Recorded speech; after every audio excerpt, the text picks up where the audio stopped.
going on, guys? We're on our second episode of Crease Keepers, so that means we survived the cut, unlike a lot of my competitive days during tryouts.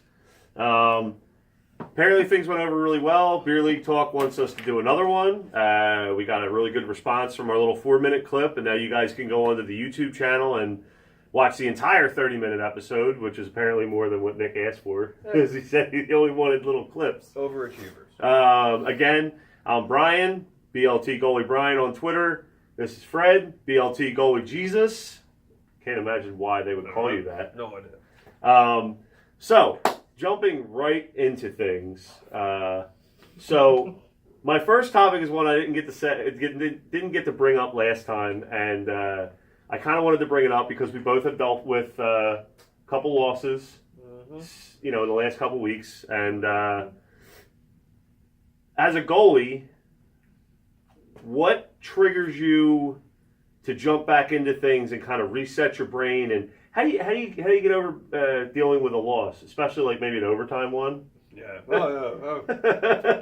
And for those of you guys most of you guys don't know us, but me and Fred play in various beer leagues against each other. And a few weeks ago, we had a very, very tight game at our beer league game, and I came out on top, and Fred kind of got boned by his own team because they were up in the game, and then they kind of you're gonna need that. Uh-huh. They kind of let him down, and I'm watching from down the other end, and it sucks. So us as goalies, we would love to start the conversation of I'll let you go first. How do you deal with a loss? How do you whether it's an overtime or a regulation, close game, blowout, your team totally lets you down, you stand in your head and you lose anyway, or it's a game, where I like to call it you're stuck in quicksand. And it's no matter how hard you fight it, it just gets worse. What do you do? End of the day, man, it's meant to be fun. So, easiest way for me was I've always played, and especially like when I first started getting into it and playing more and more and more, and actually like really just accepting beer league hockey. I would always just be put on the tornado teams or the individual registration. So I never had a team in front of me, which makes it fun, but at the same time it's very frustrating. Right. A close game's a good game. Trust me, I'd rather you're not lose missing the a whole game. lot with a tornado team because I got guys I played with for years and they shit the bed in front of me. Yeah, exactly. But it's fun. The game that we had was frustrating as hell at the end of it because, like you said, we blew a 2-goal lead and lost in overtime, just on some dumb things. But But the game was fun. We both had plenty of shots and plenty of opportunities, to really get into the game, and it sucks when it ends like that. Sometimes, Yeah, every once in a while I can outplay you. Every once in a while, and for some reason Nick won't let me play in draft tournaments. I think I win against you like 3 out of 5 times. Maybe if I'm lucky. Most of the time it's 1 out of 5. Yeah, well, you'll be a ringer. Yeah. Oh, yes. But that's the thing. I'm a ringer, which is something I want to bring up a little bit later. But I'll go through mine.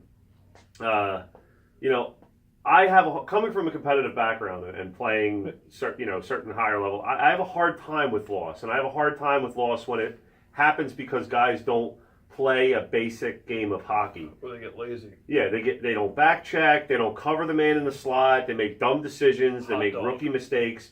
Hot dogs are the worst, especially the guy that wants to dangle from end to end and he loses it. I know. But I have been known to be the kind of person that hates losing more than I like winning sometimes. But there are some teams where I can lay back, and they'll remind me when I'm getting like that too. And I'll kick back and I'll just kind of relax and enjoy the game because, like I said in the last show, I love the kind of teams that bring beer to the bench and just want to have a good time. And that's a couple of the teams that I play on are like that. At the end of the day, after a loss, it's something my grandfather instilled in me in my entire life. And, since I was a little kid, I was never allowed to piss and moan about a game more than 24 hours later. I had 24 hours to forget whatever happened and get back on the ice and start over again. And, and figure out what I did wrong and work harder so that it didn't happen again. And that served me well for a long time. So it's kind of like, the other night, if I had been on the receiving end of that overtime loss, I'd have been furious. But then when I woke up in the morning, I had to just let it go. You know, and then same thing with winning. You can't let it get to your head. You got to go back to the grind. You know, and we play beer league. It's supposed to be for fun, but for us goalies, we got to work at playing. We don't have fun until we play well, and we don't play well unless we work at it. Right. You know what I mean? Like shooters can go out in the backyard and shoot around on a net and tie cans to it and play, you know, hit the can and everything. Us as goalies, I mean, Steve Carell made a hilarious video on YouTube about being all by yourself as a goalie. You can't train by yourself. I mean, you can do off-ice stuff, exercises. You can even go on the ice and do butterfly pushes and things like that. But it doesn't replace getting shot at, getting pucks on net, you know, that kind of thing. Working on your reflexes. Exactly. So, you know, you can throw a tennis ball at the wall all day, but it's not the same as having a puck shot at you during a drill. So, that being said, I think the best way that I deal with a loss is by waking up the next day, and if I don't have work, or even if I do have work, like just getting back into another game. You know, getting back on the ice and just making that first saving and getting it out of my system. Just.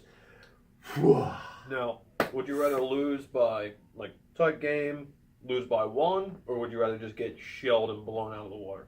In this shelled and blown out of the water, am I playing really well? Am I standing on my head with multiple tons of shots? It's not your fault that you guys lost. Let's just put it that way. You make decent saves, but you might have a softy here or there. But I mean, It doesn't matter if you have 0 offense. I would rather lose a close game. Am I going to be more mad about it? Yes. But it's a more fun game. But I don't want to ever get shelled because I've been there in them games. I've played games on men's league where only 5 guys show up. We have no subs, and I know that 10 minutes it's time to go to work. Guys are all gassed, and you know those games suck. But yes, I would rather lose a close game than I would ever want to get shelled. Yeah. That being said, if I got called up to play in the NHL, I don't care whether I get shelled or lose a 1-goal game. I'm playing in the NHL, man. Well, yeah. No. I don't want to be remembered as the guy that got called up and got 10 goals, but you know, and then the guy that broke his leg has to come back out on the ice, or the coach has to suit up. But I think at that point, if you're going in, they're going to know that look, we're just going to call this one. Yeah. We're not expecting a W. Listen, we're not expecting much out of you. Just don't die. Just don't. Annexation of Puerto Rico. Yeah. Oh. Oh man. Oh. Speaking of that, the annexation of Puerto Rico. My kid played a game, and I seen like Little Giants, Mighty Ducks plays. Dude was pulling stuff out of his ass. Flying fish. Like all kinds of crazy stuff. And they were able to tie it. I mean, regrettably for my son, because you know he's got a different mentality about hockey than I do. He loves just to play. He doesn't have that super competitive edge. But like he came off the ice and said, "Wow, Dad, they rode some weird plays, and they worked." The reason why they work is because no one ever would have thought someone was going to do something like that. You know what I'm saying? Like it's sometimes that everybody's so worried about playing the system, and everybody's worried about how it's going to. The box works a lot better. Yeah, it just throws them for a loop sometimes. Yep. So all right, that's how we deal with loss. We want to know how you feel, how you guys deal with loss. Well, also, you got to have the mentality of we know people to where. Like, especially in net, if they let a goal in, that cripples them, but lose their mind. They're mad. Like, it could be an honest, like, dude, you had no chance. Right. Like, it was a double deflection over your shoulder. Like, you're getting worked up, like I should have had now. But that's now you're screwed. You're that's what I'm talking about when I say quicksand. Guys get stuck in a quicksand night, and that first goal is when you step in it, and then you're fighting harder to play better. And you're winding up just hurting yourself because all you got to do is relax and make the next save. It's a fun sport, man, but you got to have a real short memory. Goldfish. Easy as well. Goldfish style memory. So that's how we deal with loss and losing games and getting scored on and stuff. That's just a little piece of what we think, and we want to know what you guys think. So this goes for any topic on the show. We want to hear what you guys think. So log on to your Twitter, log on to Instagram, and the BLT Facebook site, and even on the YouTube page. And we want to hear how you guys deal with loss. What you guys do to reset the old computer, or even in the middle of a game, or after the game's over. Just we want to hear more. We want to hear more. We want to hear from you guys. We're not here to just talk at you guys. We want this to be a conversation. So. Community. Exactly. We want to build a community of goaltenders, and we want to make ourselves better. So plugs like Nick can't score ever, even on his own goalies. That's another sore spot. Cost me a shutout, that son of a bitch. So this is another one that kind of like crawls under my skin. Although I feel like I play better against these guys. What do you do? What do you do when you know there's a ringer on the other team? I don't care if we lose. I don't care if we lose by 47 goals. As long as that guy doesn't score one of them, I won. that's I don't care who scores that night, as long as that ringer doesn't. That's all that matters. I don't know that I subscribe to that. I see where you're going, but I don't know that I subscribe to that same line of thought. I think that when I'm up against a ringer, it really is a game. I know what I'm going to do. I'm going to shut that dude down. That dude or that girl, whoever is out there. Like you said, I don't want them to score. I want to embarrass them. Like, you're supposed to be some hot dog that they brought out because they're playing us. You're not touching the back of the net. You're not even going to come close. What I don't like is when it gets into my own team's head. And it's very simple to play a ringer. You devote one guy to him. Mm-hmm. Everybody else plays man defense. And it's done. If you got one guy harassing him the entire time, it makes my job so much easier. It's a team effort at that point. You know, we don't always play as a team when we're playing beer league. We don't always get things done as a team. You know, because there might be that one guy that skates really well and everybody stops and watches him. Or, you know, you got your goalie that can play the puck really well and your goalie's like the foundation of your team. And, you know, we like to all think that we are, and we are to a degree.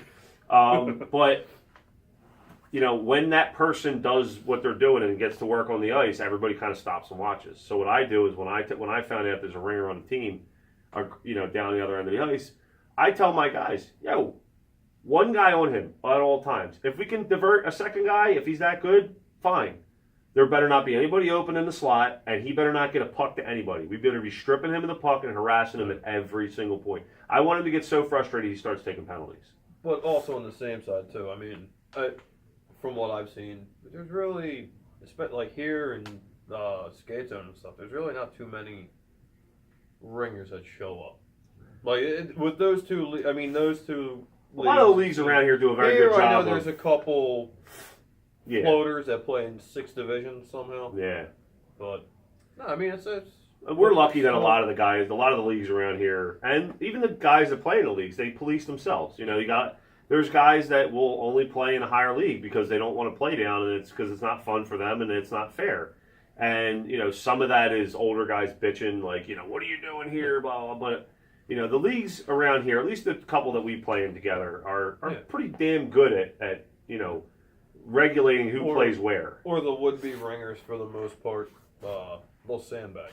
Like, if they know they're playing down a couple divisions, they'll usually play D and just stay at the I have a couple guys that play with me in a like a last-ditch effort. If I need somebody to play a game, like otherwise I'm going to forfeit, I will call them. And I'll let the other team know, like, listen, he's going to stay back on defense. He's not going to skate up. Like, if you have any complaints, you know. But it's always fun because you can say to them, like, they have that whole the eye of the tiger, whatever the hell you want to call it. The competitive edge. And you're like, I know at some point during tonight, this dude is going to tee one up, and it is going to feel fantastic. Yep. I love watching that where they'll break out of their own zone and they'll dipsy doodle around a guy and they'll walk up to the blue line and they go, oh shit, I'm not supposed to do this, and they just dump it in, or they wind up and take one on the goalie from the blue line. And at that point, if it goes in, you can't bitch that he did it, that he ran your whole team. He just took a wide open slap shot. Out. Yeah, he just took a wide open slap shot from the top of the zone. He's at the blue line shooting this. Just want to dump it. You let this go, it's on you. You know, I would never throw another goaltender under the bus, but come on, man, you can't. You can't from the red line multiple times. Well. That I was probably doing some dance though. I was public enemy number one for one team when I played in a higher level. When I first came up from college, I played in a league, and this guy, notoriously was just not paying attention when the puck was not in their zone. So I can play the puck. I can go end to end with it without a problem. And back then it was better because I was in better shape. I didn't have the dad bod. Yeah. So I get the puck on a dump in, and he's just down in a butterfly doing whatever he's doing, and I launched one dead center down the ice, and it landed like at the blue line and was skittering in towards him, and it hit a rut or something because it hit the rut and flipped up over his pads and into the net, and I scored on another goalie. And their defenseman came down in the next period and was like, "Yo, you better watch your head." And so the defenseman was their ringer. And he was like, "You better watch your head." So he came through on a play and he like elbowed me in the side of the head. Yeah, see that's and the shit, man, where people just you know, that at that point I would never say anything to the league about a guy playing that's up. Unless he's like he's railing us. Yeah, when the dude's maliciously trying to injure you. Right. That's the guy can go fuck. I mean, I had a grim sense of satisfaction because I put his goalie on the suicide watch for the rest of the night. Yeah. But anyway, I digress. Yeah, so I'm not particularly worried about ringers. I'll let my team know what's going on with them, and I usually just play them a little harder than I play the rest of the team. And if they divert all the attention and they allow other guys to score, I really am not going to get upset about it because those are guys that I should be able to stop. I just think it's more fun when you set it up as, all right, that's my competition tonight. Like Exactly. That's I'm going against that person tonight. My team's got everybody else, and I'm just going to chirp non-stop this dude the entire time. I'm going to flex my wings and chirp a little bit. Yep, you're getting the brunt end of this, Pray kid. to God he doesn't undress me. That always happens. Always. I don't know about you guys, but when it's the goalie gods punishing me for opening my mouth. Start chirping. The minute I chirp somebody, unless they've done something first, I find that if I chirp somebody in response, I'm never punished. But if I start getting ahead of myself and getting cocky, and I chirp somebody, it always happens. They score, or somebody from their team immediately scores after I talk crap. Like as soon as I start chirping somebody and talking shit. No, real quick before it's a little in between that one and this topic. Since Chase brought it up, and he was filling in for me on that game. Okay. He was talking about, I think what I'm talking about, right? With the whole, what do you do when beer league? I know this is a sensitive subject for you because you're on both sides of the coin here. Right. But when beer league refs really don't know what the hell they're doing, like, a delayed penalty. I know. I understand what he's saying.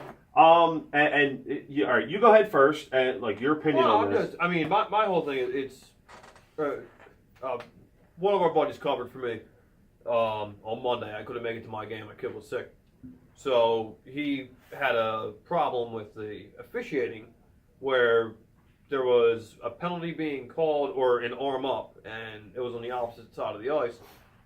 No one could differentiate, or he couldn't differentiate if it was like an icing, an offside, or an actual penalty. He thought it was an actual penalty, he was saying, because he watched his teammate get slashed constantly. So he started going off. Wasn't a penalty. Luckily, he made it back in time. Nothing bad happened. Right. But he was trying to see if there was a way, maybe like a band on one arm, not on the other. All right. I just don't leave. Let me switch out of my goaltending role right now and put on my referee stripes. Put your stripes. Yeah. As a referee, I hold no obligation to any player other than when it's offsides, I yell, delay, or off. And if there is an icing, you'll hear my partner or me go, ice, ice, ice, and our arm will go up as an icing. But, honestly, real quick, all right, so say you're in the opposing zone. Okay. You're the one calling icing. Right. The other... At that point, the only person with their arm up, that only person whose arm should be up is the farthest official from you. The guy skating down the ice to call the icing, he should have his arm down. Other ref doesn't blow the whistle, calls it off for no reason whatsoever. There are number of reasons, and I'm not going to say that all of them are of the highest moral fiber. Some of them, listen, nobody wants to work at 11:50 at night or 11. Or some of you Canadian guys, you play at like midnight, and we complain about 10:20 games. We got 10:50s. We don't want to be out there any longer than we have to. So if we get a bunch of guys that are just throwing a puck down the other end for no whatever reason, we're going to cut some of them icings out. So we're going to say, I know a ref down here who's notorious about kicking the puck out into the middle of the ice just so it doesn't go down for an icing. I know for myself, every once in a while, if it's like for like one for every three, I may just wave off like, no, he had a chance to play it, or it tipped off a guy, and.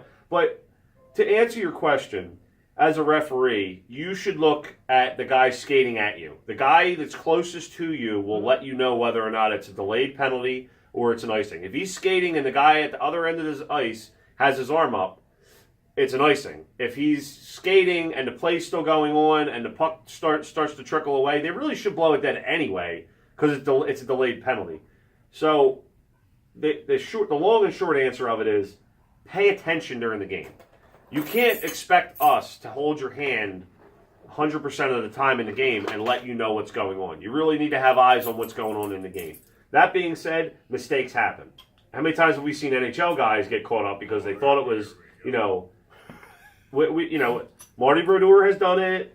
Patrick Waugh did it. You can't say that it's just with beer league because it happens every Oh yeah, no. It's just more consistently. Yeah, you're going to have guys that don't try as hard because I get it. It's. I'm not the guy that leaves the crease. It's late at night. It's late at night. I'm only making $50 for this game, and it's way less money than I should be paid to listen with. $50 for that. It's not enough to listen to you. You don't even set the pegs anymore. I always set the pegs. Thank you very much. I take care of my goaltenders. So we had talked about before in the last episode. Chase, I hope it answered your question. I'm sorry if it didn't. You can always. Anybody has any questions about refereeing or officiating, if I can't answer your question, I will find somebody that can, and I will get it answered. So post any questions you have or refereeing. Just don't come to the page and start bitching about what a ref did you that night. Ask me an actual question, like, should this have happened? Should this whistle blown here? Should this have been called? What do you say in this in this instance? Don't just don't just post on there just to gripe because. I'm more than happy to answer questions or get a question answered for a goaltender, but I'm not gonna, I'm not a confessional. I'm not a confessional.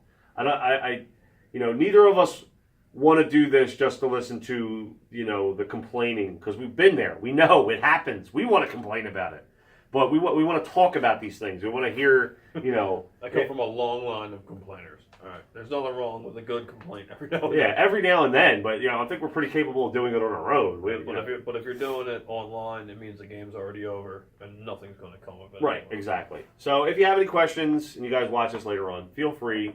Message us, private message, slide into my DMs, and ask me whatever question you want to. On to the next one, and this is going to be a running theme that we have on these shows. Besides the beer. What is your pet peeve of the week? Pet peeve of the week is I'm sure this is it's not just a goalie related thing, but all right, it usually happens the most at open hockey. On the weekends, I'm at the rink at 5:30. Yeah, we get there super early. Open hockey for us on the weekend starts at 7. During the weekdays, we start at 6 a.m. Goalies usually get there so that they don't get shut out because only 4 are allowed per skate. Probably like an hour. Would you say an hour early? Hour and a half, roughly. Yeah. I'd rather be there a little couple minutes. On the weekends, I definitely get there super early. Like I leave the bar sometimes and go straight to the rink and sleep there. But so you're in the parking lot. You're the first ones there. You get dressed. You're usually the first ones on the ice. Last ones to get off, just how it normally is. Yeah. Which I love. Then you go back in the locker room and someone just manhandles all of your belongings, throws them all over the bench, and takes your own spot. Like, dude, there's 4 locker rooms. You ain't got to take my spot. That will make me go off immediately. Now I got to check my wallet. Yes, that's the big thing about the public rink. My keys aren't missing. The only problem we have is that we constantly are battling with youth hockey after open hockey slots because the kids got to get in there in the morning. So there really are only 2 locker rooms per open hockey. This is just from somebody that's worked in rinks in the past. I would say I don't ever leave my wallet in the locker room. I leave it. I lock it in the car along with my cell phone some of the time unless I'm going to be listening to music and everything. Yeah. I had a guy, and I'm glad you brought this up because it's one of my favorite open hockey stories. There's this guy Woody. It's just about when you were working and got jumped by the guy in the purple suit. No, there was no purple suit. Guy sucker punched me when I was taking out the trash.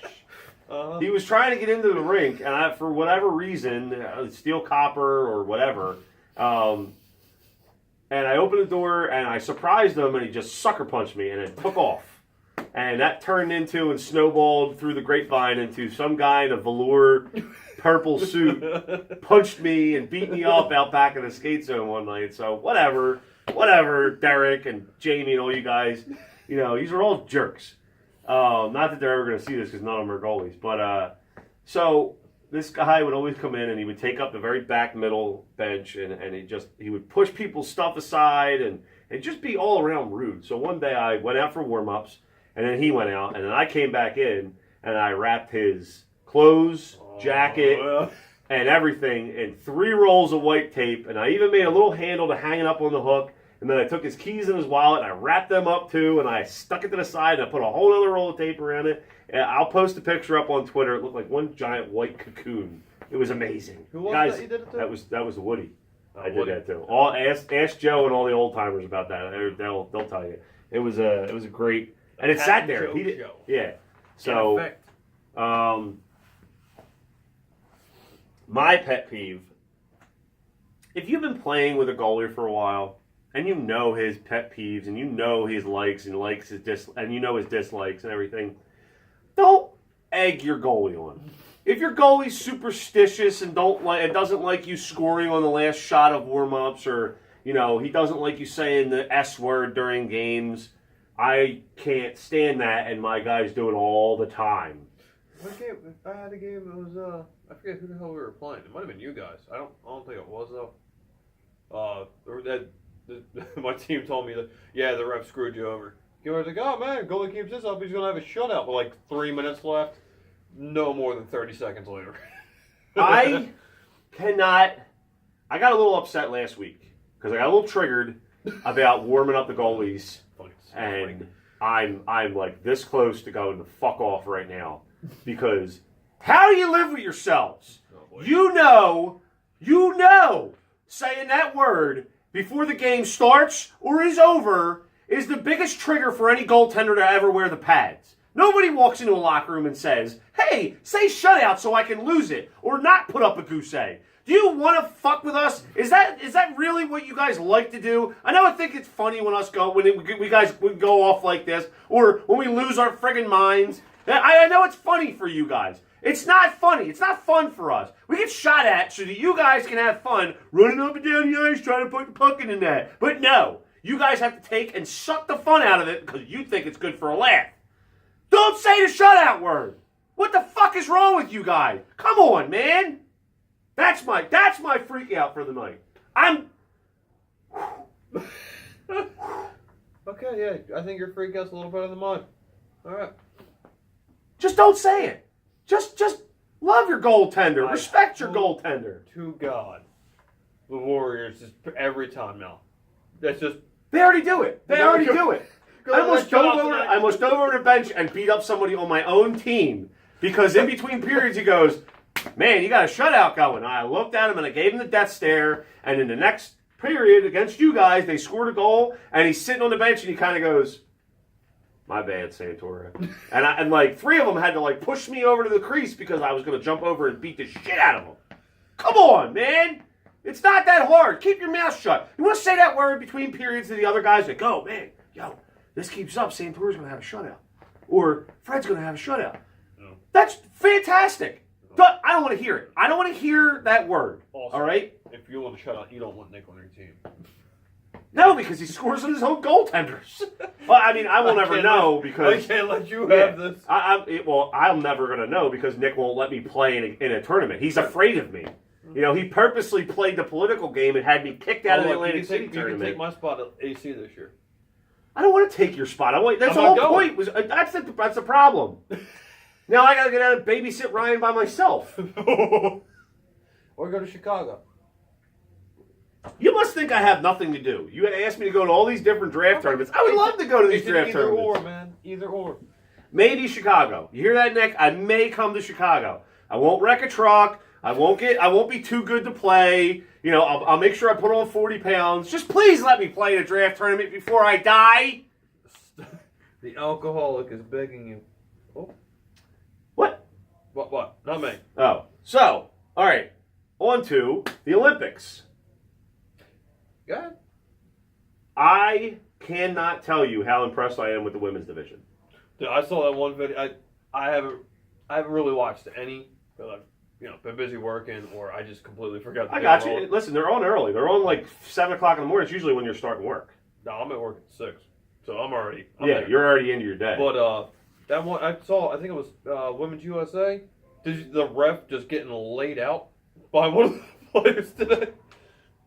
They're not supposed to hit. They still body each other. I mean, it wasn't like it was incidental. Like the ref. No, kind but of the got amount of bad athleticism, spot. Oh my like God, dude, you know, like even my girlfriend was surprised at how hard they play. They might not have. The players may not have the NHL caliber skill, like the top tier. Right. But their heart and their drive is 10 times better. All of them are playing like there's no tomorrow. Yeah. Because for the rule of, this is their biggest stage. Well, Canada's goaltender played an amazing game today. They beat USA 2-1, and there was 3 or 4 instances where the USA could have just knocked one home, and she just totally robbed them of the opportunity. She was where she needed to be, and then USA gets a penalty shot on because one of the Canadian players covered a puck in the crease. Yeah. And she walks in and she almost looks like she's going to pull the Yager where she pulls the puck between her legs and shoots it. Well, she pulls it back out last second. The goalie stayed with her the whole time, makes a beautiful blocker save on the attempt. Beautiful. Not me at all. I do not have the patience for people doing that shit. I just butterfly and pray. USA lost to Slovenia. I heard that. In an overtime game. And Russia lost to Slovakia, I think. Right? These teams are playing with all their heart. Yeah. Granted, it's the first time in U.S. history where we're putting a non-NHL caliber team out there since 1986 is when they started using the first NHL players. Yeah, and I think the first complete team was 1994, I want to say. I may have the year wrong, but, for the crew that we have, I'm glad that it's this way because now the playing field is even. It's like it used to be, you can't really say that. And Russia. You can't really say that with the Russian national team. But, Soviet Russia was a powerhouse, winning, pretty much from when the USA won their first gold medal, or from their last gold medal in '60 to all the way to when they won again in '80. Mm-hmm. And even then, and my favorite part about that Olympics in 1980 is in Lake Placid is. You ask anybody who USA beat for the gold medal in that tournament, they think it's the Russians.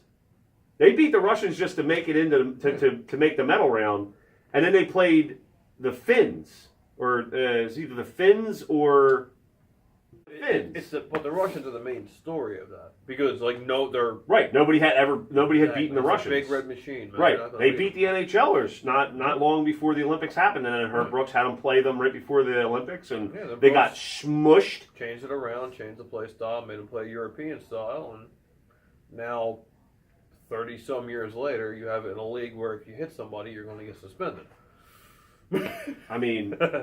So. Going back to my original point with the Olympics, I am super excited for this tournament because it is all guys that aren't worried. They're going to play hard because most of them, it's just like watching college sports. They're looking for a shot, some of these young guys. Exactly. And the other guys are just looking to play for national pride. It's their chance to play for a medal because otherwise it would be some NHL guy that's in there that's more worried about getting hurt than he is about... The one thing you can always say about hockey, and it's from Miracle, but it's a quote that's proven true for no matter what. Hockey is the only sport where all the players play for the name on the front instead of the one on the back. Yeah, I would say that's universally true across sports, but it hits harder at home with hockey. Yep. You always play for your team. Yep. So... I know that wasn't fantastic NBC-style coverage of the Olympics, but that was just a little blurb from us. As I just wanted to give a shout-out to St. Croix from Canada on an amazing blocker save on the penalty shot. Hope you see the show. We'd love it if you retweeted us, but, I understand that we're a small market. So here's one for us that we talked about last week, and it's one that's close and near and dear to both of our hearts. Small goalie companies looking to make innovations in the goaltending world. Okay. I know there's a couple of them that you were very near and dear to, as well as mine. Nope. So one of the biggest ones, and they're one of the distributors down here is local, is Monster Hockey. Yep. They're fantastic, and they're a great innovative goalie company. They come things that you normally had to mod when you were growing up, or when you had to mod as an adult. They're coming out with it now. They're making it easier for guys to do this stuff. They just put something up. Well, honestly, I saw like 20 minutes before we started shooting. The clips for the chest protector. Yeah, to damn hold right. it into your pants. Yeah, instead of the whole suspender unit now, you just got the little boop boop and you're done. Well, I have that. My pants clip into my chest protector. My CCM pants, chest protector. They clip into each other, and I still wear my suspenders. But there's a couple chest protector units and a couple pants units that don't have that, and I'm psyched that they put that out. Yeah. I love that stuff, and the monster toe straps. The house straps I can't are the best, man. tell you how much I love those house straps. I used to get horrible pains in knees and hips. Those things saved me. That and messing with the boot strap a little bit. But I was a toe tie guy my entire life. Too? Oh, when your knee blocks go, get them. It's a little bit of a weight, but it's worth it in the long run because you're going to be landing on pillows. I like the knee blocks. The Hal toe straps are fantastic. I was a toe tie guy for years. That Medusa harness, the helmet harness. Oh, okay. I got it on my Hackva. Right. It's incredible. You can fine tune it. You don't have to worry about the elastic stretching out and all that dumb shit that you have to worry about. Just make sure your back plate has the cut slot holes. Because my Otney's just got for years. I've had Doug Wager from Weaselhead. He repads my helmets and he makes those kind of straps on his own. Yeah. And I love them. But I'm always willing to give something new a try. I mean, trust me, man. I got a new style helmet, so I don't really have that anymore. We'll talk more about said helmet when testing something. We're in the middle of a lot of heavy duty testing right now, and we're putting a lot of work into it. And the guy that designed this helmet is just he's putting the work in, and that's why I'm okay with it. So we're not going to get into too much about that until we get more information and a lot of stuff is released, and then we'll do like a whole segment of itself. Because I've been with this company since he started like throwing ideas out, and I got on board early. Yeah, I remember playing open with him at Hollydale. Yeah, it's legit. He's one of the nicest people you'll ever meet. It's a great idea, and so on my old helmet though, I would be happy to try the Medusa harness. That sounds like an awesome idea. It's nice. It's comfortable. It holds a lot better than just regular elastic. They also have that strapping system for your pads, right? The that elastic shock cord system. It basically all it does is replace the leather straps. Leather straps and the elastic band, or the elastic bands that would go on the back of your pads. It takes a lot of the weight off. It's hit or miss. Guys are 50-50 with it. Some guys that wear it love it. Some other guys are like, me personally, I'm a leather straps kind of guy. I don't think I'll ever get rid of them. It seems like the guys that like an open leg channel, like a looser pad. They'll be okay with it. The ones that like to actually dial in their straps, it's kind of hard because instead of going from individual, you're going to just one unit. Right. So the next one I would love to talk about is Paul, Protective Athletic Wear. Yep, Sarah. Sarah does phenomenal work. She does knee guards. She does neck guards. She does much everything now, right? Yeah, she does everything. When I did equipment repair, when I would repound gloves and stuff, I used to get my Nash leather. Nash palms from her, and I'd sew them into people's gloves and everything. She's Colorado? Yep. So Paul is a great alternative. There's really are few companies out there that you can go to with better customer service. The reason why I like smaller companies, like the ones that we're talking about, you have Bryant, Vaughn, Bauer. You have all the big names, but they're juggernauts. It's too big. Exactly. Too big. You can go the smaller ones. Their overhead, I guess what would be isn't as much, so they throw a little more quality into their thing. Right. They're not just they're not just churning. You're not getting stuff that just took a boat ride from China and stuff like that. It's all handmade and that's fine. But like, I'm not gonna call like, hey, look, I have this dimension of a leg. Can you make me knee pads? Right. I'm not going to go like Brian's for that. Right. They're top of the line pads, glove, all that stuff. But you would call a smaller company, Right. like Paul. But she does amazing work. Yep. If you want a certain type of padding for your helmet, she can get it to you. Mhm. If you want a knee guard made specifically, she can get it to you. If Exactly. you want a certain neck guard, she Yep. can make it. So never heard a negative complaint. she is fantastic when it comes to customer service. I mean, you call her with anything, and she will do her absolute best to get you what you need. Sham sweatbands. I love this man, by the way. Hold on, let me just show you. These are only two, and Get the blue and yeah. I got the super absorbent XL, and I've got the regular Sham sweatband, and they also have an ultra thin one that I wear in my referee helmet. Yeah. I sweat like a fiend because I'm fat. Well, you're built for winter. That's right, I am. I'm built for winter. I have a year-round sweater, and I've got the blubber to go with it. So the man just sells sweatbands. Yeah. They're fantastic. They work great. I have them in both of my helmets, and I could play 3 or 4 games without drying them out, and they're still absorbent. Super absorbent. Like I said, I have the ultra thin one. He's got them in almost all AHL referees and officials' helmets. Yeah.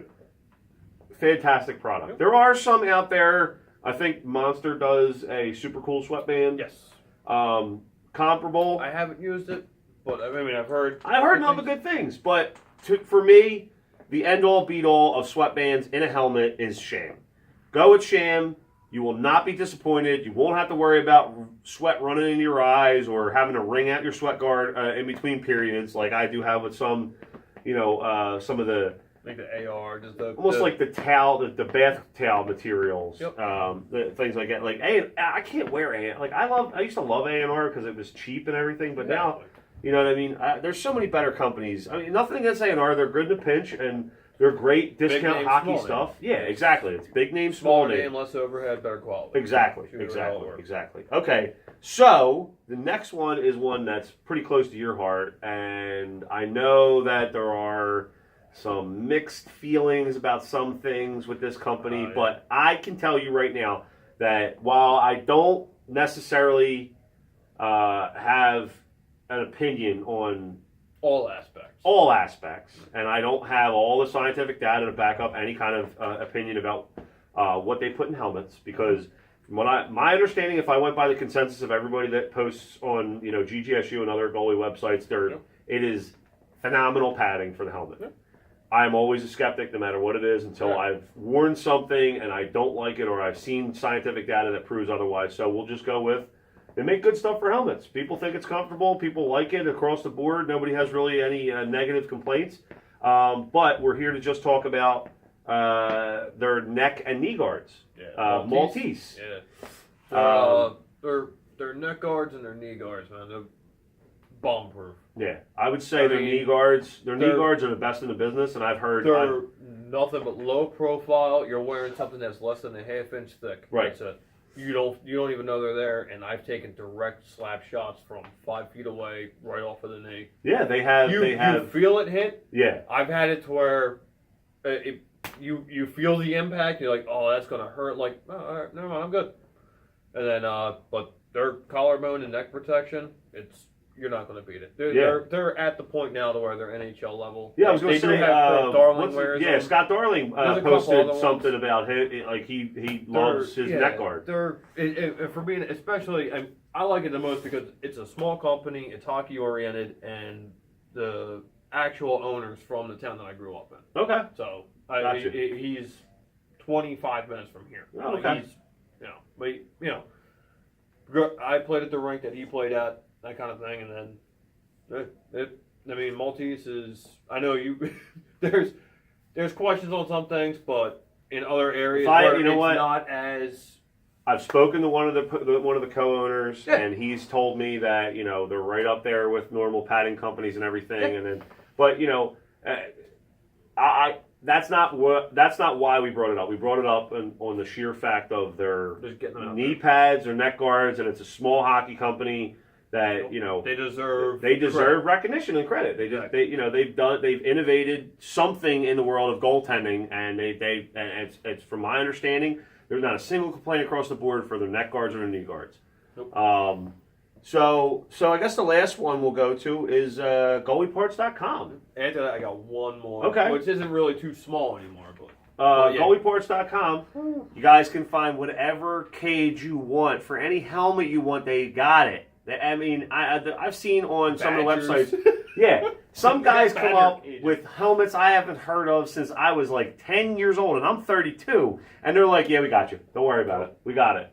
You want a combo mask, you want a you want a Hackva mask, you want an old Vaughn helmet. Companies that only like Hackva, not around anymore. They've got a cage that'll fit it for you, and that goes along with. They also sell Otney helmets. Yes, the Otney helmets, which are, from my understanding, from you wearing it, they're bomb proof. Yep. I'm definitely going to get their. They made a 960 mold, like their new line that they just came out. It looks like the iTech 960 mold is what they went off of. Right. Thing's beautiful looking. I saw. I'm getting one of them. Gotcha. Okay. It's got the lines cut into Sweet. it. Tied-in blades. If you want the step variant. They're so sharp looking. I love the black ones. The black ones are amazing. Nice. I was just telling you earlier. Right now they're carrying the gold plated. Nice look, dude. Pimped out goalie blades? Are you kidding me? It doesn't. What a time to be alive. Yeah, right? You can be styling all times. Oh my God! You get the gold cage on your helmet. You get the gold. You get gold leaf on your pads. You get gold blade. You will look like an '80s style pimp on the ice. They got that, and then pretty much anything you need. Goalie bags, just all accessories. Anything that you can think of needing, they'll have. And then the other one I want to throw in, they're not really too small, but they're a lesser known brand, is Paso. Telling you right now, I heard great things about Paso. But hands down, best in the market. Really? When I got mine, it was mobile out just day one. Super mobile. I went from protection. Bar none. 10 out of 10. At least, yeah. Okay. I went from a Vaughn V6 2200. Right. Pro level, all the fun stuff. I moved out of that because sometimes up in this area here, right, you'll feel it and it'll hurt like a bitch. Paso is just as mobile. It's a little bit. It feels like it's bigger. Right. And I haven't felt you feel it, but there's no.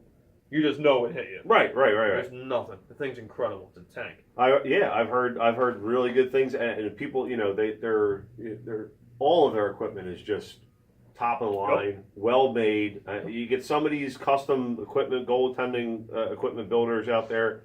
They get a bad name of themselves because they get too big too fast and they can't, fill orders. But I have heard nothing but great things about Paso. So.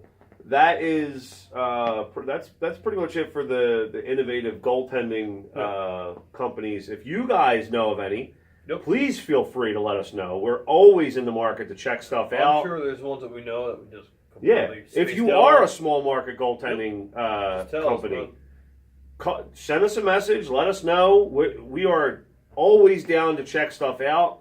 We may not be able to buy your highest level equipment, but we're going to look at it. We're going to check it out, see what everybody thinks. The people that do buy it, we're going to talk to them. We'll do our best to demo and put reviews up for different stuff. I think next episode we said we're going to do just equipment. We're going to demo our gear, and we're going to talk about some other gear, some maybe new innovations, some new stuff coming out, because I know Vaughn just came out with a new line, the V8 stuff. Yeah. Between that and the optic stuff with the BOA system, That strap system in the new Brian's gloves looks like something out of Star Trek. Dude, Schaefer brought his to the last raffle. I got to try it on something. Just a crank and you're good. When you're done, you hit boop, you're done. So, all right. Last subject, and I know we've gone over our normal 30-minute allotment. So we're going to cut back next episode, but this one went a little long, and what do you think about the new goalie blades, the new goalie skates? The new line and the new innovation of cowlingless goalie skates. What do you think? You do? I got a pair of 1S's, and those right there. They're awesome, huh? We have a model right here of Fred's 1S's. I tried them, and I wasn't a huge fan, but I also didn't get them profiled. I think that if I got them profiled, I just have stock steel on those. I do have Todds at home, but I mean that was never profiled. They're half the weight. I came from Bauer 9000s to those, right? And they feel like they're half the weight of the Bauer 9000s. But so the history behind these skates is that they wanted to make a goalie skate that was devoid of the shell, the cowling that we all know and we all trust and love. The only reason that we as goalies had the cowling is because in the old pads, your toes would stick through the front, and you would turn your foot to make a kick save on the ice, and you would turn your foot to make a kick save in the air, and it was to protect your foot from the exposed areas where the puck would strike it the most, and so it was just a reinforced boot armor. What they've done now with these new skates is they've reinforced the sides of the boot with Kevlar, and they have a super protective toe cap that is akin to almost just like the old goalie cowlings used to be, but they've incorporated it into the boot of the skate. And just like any other skate, they put the regular toque on here, the blade holder, and they just stylized it so that the blade, you can put a flat blade on the inside, and you have the quick change on these, and then you have the true hockey. Is that what it is? Yeah, the one piece. The V8, the V1s. The V8/True, whatever. Yeah, the V8 are all one piece, so this is all one piece instead of rivets and bolts. Well, they give you the option. You can get it also with a standard runner. So this is the Bauer skate. We don't have the V8 True. And then we also have the old style, which are the ones that I wear, and we have, this is what we're talking about. These are actually not the same as a normal goalie skate would be. The old goalie skates would have all of this here covered in a piece of in part of the plastic, but what goalie companies started to do, like Graf and Bauer and everything, they started to low profile the sides of the cowling. Because with the new pads, this is all covered. You're not getting the same amount of puck strikes on this side of the boot that you used to, and cutting just this little bit of cowling away gave you that much more attack angle, so that the cowling wasn't pushing your blade off the ice when you would go out into an aggressive stance. Now, when you see with the 1S's, you get so much more attack angle.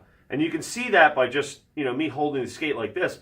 There's nothing there. There's no cowling there anymore that's going to push this blade off the ice when you go down to your butterfly.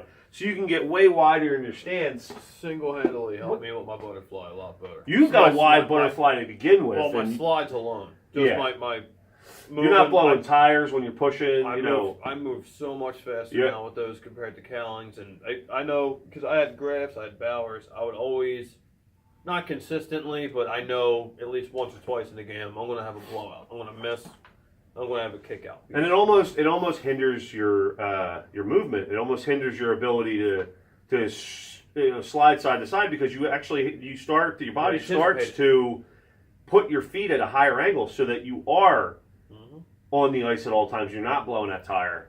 So that's just a little insight into innovations in goaltending, where they've taken the cowling out of the boot or off the boot and giving you a more aggressive attack angle, so that you're not blowing tires. You're not. It's easier to stay in your butterfly, and you can keep a lower butterfly. So like normally when you're in your butterfly, your one pad comes up a little bit and you're pushing yourself across, and if you have to go a little bit lower, your cowling might blow your blade off the ice, so you lose traction and you just kind of skip.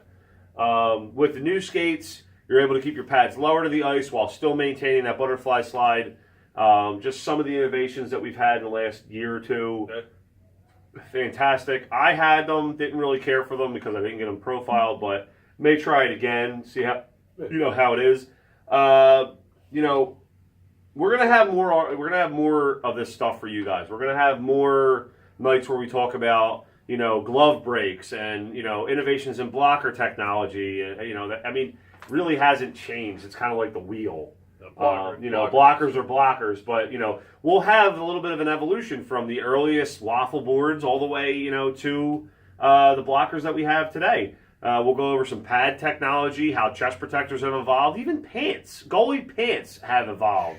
Goalie cups have evolved. We used to only use players' cups. No, not anymore. Now you got Vaughn has a double cup, and Let me break it down for you. You got just the compression shorts jock and the Warrior Ritual Pro X cup. You won't feel a thing.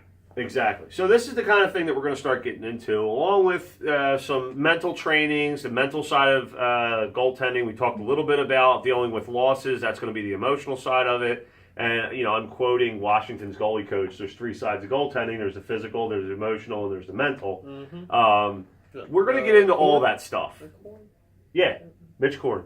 We're going to get into all that stuff. We're going to talk about saves of the week when we get some better editing equipment. We're going to go over a couple weeks. We're going to get better at this, but we need your guys to be involved. We need all the goalies and even non-goalies. We want your feedback. We want to hear from you guys. We want to know